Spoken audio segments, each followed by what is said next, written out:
మేడ్చల్ జిల్లా మల్కాజ్గిరి జిల్లా కుక్కట్పల్లి నియోజకవర్గంలో రేపు aim March for the nation పేరిట తిరంగా ర్యాలీ నిర్వహించనున్నట్లు స్వచ్ఛ భారత్ అభియాన్ అధ్యక్షులు కాంతారావు తెలిపారు.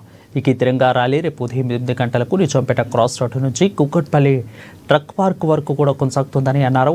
ఈ కార్యక్రమానికి ముఖ్య అతిథులుగా BJP chief Ramachandra Rao, MP Etela Rajender సైతం హాజరవుతారని ఆయన ప్రకటించారు. ప్రతి ఒక్కరూ ఈ ర్యాలీలో పాల్గొనాలని ఆయన పిలుపునిచ్చారు.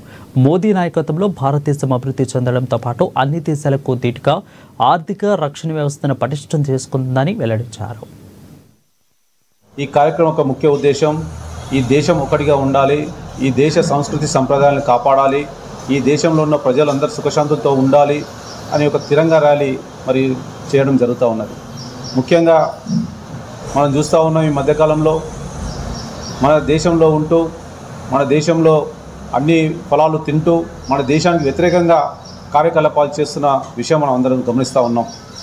పాకిస్తాన్ కంటే డేంజర్గా మన దేశంలో ఉన్న మరి ఇల్లీగల్ మైగ్రెంట్స్ ఏదైతే ఉన్నారో వాళ్ళ వల్ల మన దేశానికి తీవ్ర నష్టం జరుగుతూ ఉన్నది. ఇది మనం గమనించాల్సిన బాధ్యత మన దేశ పౌరులు మనందరిపైన ఉన్నది. ఈరోజు మనం గమనిస్తూ ఉన్నాం దేశంలో ఎక్కడ ఉగ్రవాదులు దాడి చేసినా కానీ మరి హిందువులపైనే. పుల్వామా దాడి మనం చూసాం. పుల్వామా దాడిలో మతాన్ని అడిగి మీరు ఏ మతం సంబంధించిన వాళ్ళని అడిగి కూడా మరి పాయింట్అవుట్ చేసి చంపుతున్నారంటే మన దేశం మరి అభద్రతా భావంతో దేశ ప్రజలందరూ కూడా ఏ విధంగా భయపడ్డారో మనం అందరం చూసాం.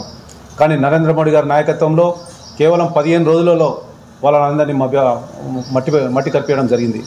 మరి 26 మందిని మరి ఏ రకంగానైతే చంపారో మరి వాళ్ళని సింధూరం ఏదైతే దూరం చేసిరో ఆపరేషన్ సింధు పేరు మీద నరేంద్ర మోడీ గారు మరి 26 మందిని మట్టి పెట్టిన మన వాళ్ళను బలి తీసుకున్న వాళ్ళను మరి మట్టి పెట్టడం జరిగింది. ఆ రకంగా మరి ఈ దేశంలో మరి నరేంద్ర మోడీ గారు ఉన్నారు కాబట్టి ఈరోజు ఈ రకంగా ఉన్నాం. మరి అదే మరి 2009 నుంచి 14 వరకు మనం చూసాం ఏ రకంగా మనము భయభ్రాంతులు గురైనామో, ఎక్కడ చూసినా బాంబ్ బ్లాస్టులు. కానీ నరేంద్ర మోడీ గారు వచ్చిన తర్వాత ఇంకా పగడబందీగా మన దేశంలో ఉన్న ప్రతిపక్ష పార్టీలు కానీ ప్రతిపక్ష నాయకులు కానీ ఈ దేశం పైన ఆక్రోశం పెంచుకుంటూ ఉన్నారు. ఈ దేశం సుభిక్షంగా ఉండాలని తాపత్రయపడుతున్న నరేంద్ర మోడీ గారికి వ్యతిరేకంగా అనేక మంది ఉగ్ర సంస్థలను మరి పెంపి పోషిస్తున్న విషయం కూడా మనం అందరం గమనిస్తూ ఉన్నాం.